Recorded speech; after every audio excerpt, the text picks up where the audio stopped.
Je dirais d'abord que c'est une étendue, un territoire, une portion d'espace délimitée juridiquement.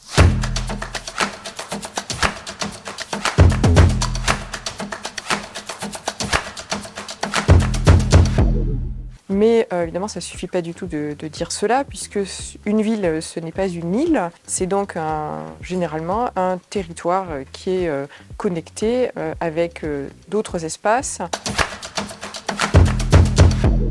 C'est aussi un espace habité et administré, donc c'est aussi une société, une population avec ses pouvoirs, avec des institutions qui sont là pour administrer cette ville.